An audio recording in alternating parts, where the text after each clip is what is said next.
அநேக மக்கள் தங்கள் பிரச்சனைகளை கர்த்தர் மாற்றும்படியாக ஜெபித்துக் கொண்டிருக்கிறார்கள். ஒரு அற்புதம் நடந்தால் என் வாழ்க்கை மாறிவிடும், சந்தோஷம் வந்துவிடும் என்று நினைக்கிறார்கள். ஆனால் அற்புதங்களுக்கெல்லாம் மேலான அற்புதம் இயேசு ஏற்கனவே நமக்காக என்ன செய்து முடித்திருக்கிறார் என்பதே. அந்த அறிவு தான் என்னை விடுதலையாக்கிற்று. நான் அற்புதங்களை உறுதியாக நம்புகிறேன். ஆனால் நாம் இயேசுவுக்குள் நம்முடைய வாழ்வின் சந்தோஷத்தை பெறுவதற்கு ஒரு அற்புதம் நடந்தே ஆக வேண்டும் என்று காத்து கொண்டிருக்க வேண்டிய அவசியமில்லை. ஒவ்வொரு ஞாயிறும் இயேசு என்னை நேசிக்கிறார் என்ற பாடலை சிறுவயது முதல் பாடுவதுண்டு. அதை நம்புவதற்கே நமக்கு அதிக விசுவாசம் தேவை. ஏனென்றால் எனக்கு அநேக கேள்விகள் இருந்தன. கடவுள் என்னை நேசித்திருந்தால் என்னை ஏன் இப்படி பிறக்க வைக்க வேண்டும்? கடவுள் அற்புதங்களை செய்ய முடியும் என்றால் எனக்கு ஏன் கைகளையும் கால்களையும் கொடுத்து என் வேதனைகளை போக்கக்கூடாது? எனக்கு பதில் தெரியவில்லை. ஏனோ தேவன் என் ஜெபத்தை கேட்கவே இல்லை.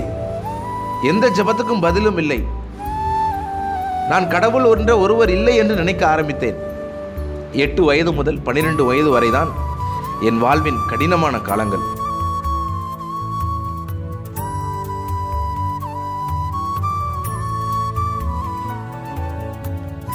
என் பள்ளியிலே நான் தான் முதல் மாற்றுத்திறனாளியான மாணவன். கைகளே இல்லாமல் கால்களும் இல்லாமல் ஒரு சக்கர நாற்காலியில் செல்வது எல்லோருடைய கவனத்தையும் ஈர்த்தது. ஆனால் அது எனக்கு வெறுப்பாக இருந்தது.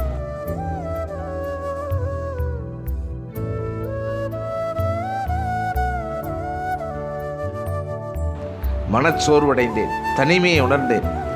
10 வயதில் தண்ணீர் தொட்டியில் மூழ்கி தற்கொலை செய்ய முயன்றேன். ஏனென்றால் அத்தனை கேலிகளையும் பரியாசங்களையும் தாங்கிக் கொண்டு ஒன்றுமே செய்ய முடியாத நிலைமையில் நான் வாழ விரும்பவில்லை.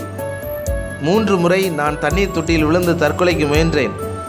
3வது முறை முயலும் பொழுது கல்லறையில் நின்று எனக்காய் அழுவது போல் எனக்கு தெரிந்தது.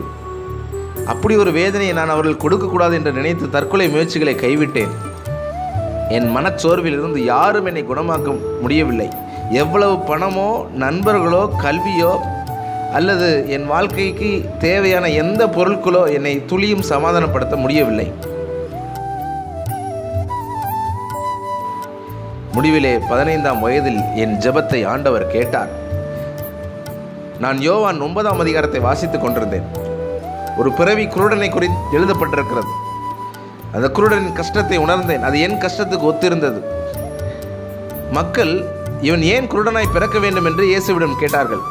அதற்கு இயேசு தேவ மகிமை வெளிப்படும்படியாகவே இவன் இப்படி பிறந்திருக்கிறான் என்று சொன்னார். எனக்குள்ளே ஒரு விசுவாசம் வந்தது. அந்த வசனத்தின் அறிவு எனக்குள்ளே விசுவாசத்தை பிறப்பித்தது. விசுவாசம் என்பது நீங்கள் உங்களுக்குள்ளே உருவாக்கி கொள்வதல்ல. நீங்கள் வாக்குத்தத்தங்களை கேட்கும் பொழுது உங்களுக்குள் உண்டாகும் அது தேவனுடைய ஈவு. அதுவே என் வாழ்க்கையை மாற்றிற்று.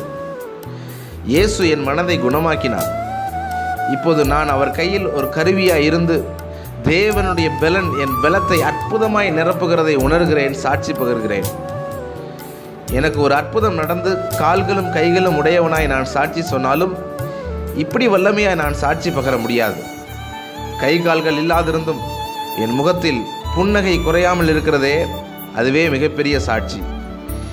என்னைப் போல ஏதாகிலும் குறைவுள்ளவர்கள் இருந்தால் நன்றாய் கவனியுங்கள். கடவுள் என்னை நோக்கமில்லாமல் படைத்து விட்டார், என்னால் என்ன செய்ய முடியும் என்று மனம் உடைந்து போனீர்களோ, என் மூலமாக இயேசு என்ன செய்திருக்கிறார் என்று கவனியுங்கள். கை கால்கள் இல்லாத இந்த மனிதனையே அவருடைய கை காலாக இயேசு பயன்படுத்த முடிந்தால் இதை பார்த்து கொண்டிருக்கிற உங்களையும் இயேசு நிச்சயமாய் பயன்படுத்த முடியும். நான் ரோமர் 8:28 குறிப்பிட விரும்புகிறேன். அன்றியும் அவர் மேல் அன்பு கூறுகிறவர்களுக்கு சகலமும் நன்மைக்கு ஏதுவாக நடக்கிறது. என் இயலாமைதான் எனக்கு மிகப்பெரிய கஷ்டம் என்று நினைத்து கொண்டிருந்தேன். ஆனால் அது மிகப்பெரிய தவறு. உன்னுடைய இயலாமை உன்னுடைய பிரச்சனை அல்லவே அல்ல. எல்லாவற்றையும் நன்மைக்காக செய்கிற தேவனுடைய சிந்தை உனக்கு இல்லாமல் இருப்பதே உனக்கு பிரச்சனை. நம் தேவன் சர்வ வல்லமையுள்ளவர், மகா பெரியவர். உன் வாழ்வின் மிக மோசமான காரியங்களை நன்மையாக முடிய பண்ண அவரால் கூடும். நான் கால்களும் கைகளும் இல்லாமல் பிறந்திருப்பது ஏதோ ஒரு ஆத்மாவுக்காக, அந்த ஆத்மாவின் ரட்சிப்புக்காக என்றால் எனக்கு கால்களும் கைகளும் வேண்டாம். அந்த ஆத்மா ரட்சிக்கப்பட்டால் போதும்.